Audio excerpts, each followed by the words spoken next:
আসসালামু আলাইকুম বন্ধুরা, সবাই কেমন আছেন? আলহামদুলিল্লাহ ভালো আছি।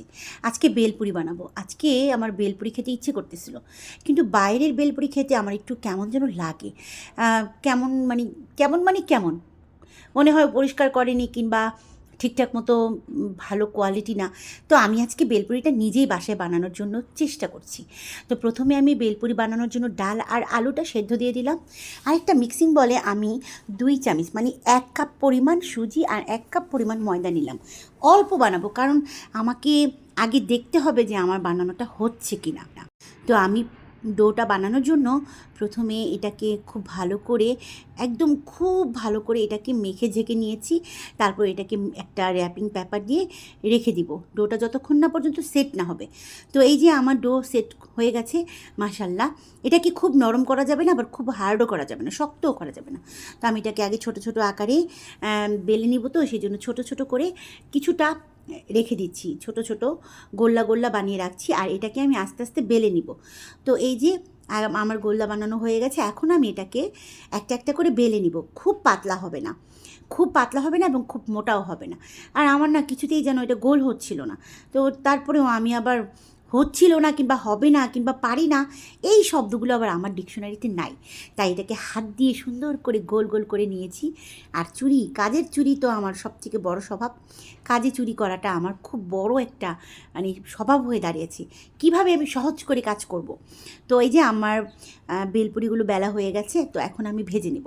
তেলটা মোটামুটি গরম থাকতে হবে, খুব গরম না আবার খুব ঠান্ডাও না।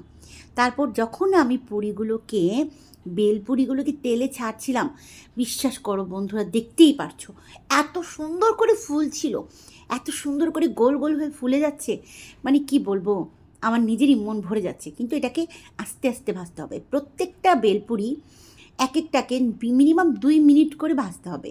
আস্তে আস্তে ভাজলে কি হবে, এই পুরিটা শক্ত হবে। আর না হলে নর্মাল পুরির মতো নরম হয়ে যাবে, সেটা আবার খেতে ভালো লাগবে না। শক্ত শক্তটাই তো বেলপুরি খেতে বেশি মজা। তো এই যে আমার বেলপুরিগুলো হয়ে গেছে, আমি ব্রাউন কালার গোল্ডেন কালার করে নিয়েছি। দেখতে কতটা সুন্দর হয়েছে মাশাল্লাহ। আমি আমি দেখেছি আমার বেলপুরি খেতেও খুব ভালো হয়েছে। আমার ছেলে বলছে, আমার বর বলেছে যে একদম দোকানের মতো হয়েছে। আর ফুলাটা দেখেছেন, আস্তে আস্তে ভেজেছি তো, তাই একদম মচমচে হয়েছে। তো এখন আমি টকটা বানিয়ে নেব। টকটা বানানো আবার আমার কাছে খুব একটা চ্যালেঞ্জিং কাজ।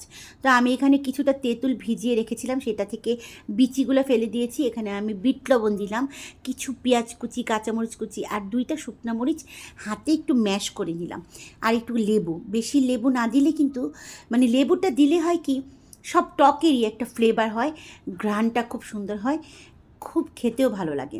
তারপর এখানে আমি সুন্দর করে কিছু শসা কুচি দিয়েছি, তারপর একটু জিরে ফাঁকি দিয়েছি, আর রাঁধুনি মশলাটাও দিয়েছি, যেন খেতে খুব ভালো হয়।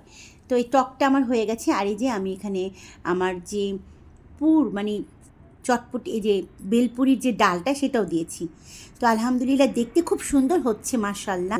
তো এই যে আমার বেলপুরির বানানো পুরা প্রসেসিং কমপ্লিট হয়ে গেছে।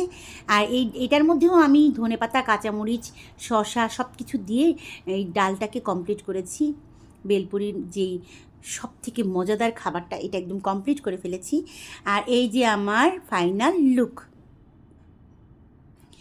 দেখলে এখনই মনে হচ্ছে আবারও একটু খেয়ে নিই। আমি এডিট করছি, কিন্তু আমার বিশ্বাস করেন বন্ধুরা, এখনই আবার খেতে ইচ্ছে করতেছে। মাশাল্লাহ, আমার খাবার এত মজা হয় কেন বলেন তো বন্ধুরা।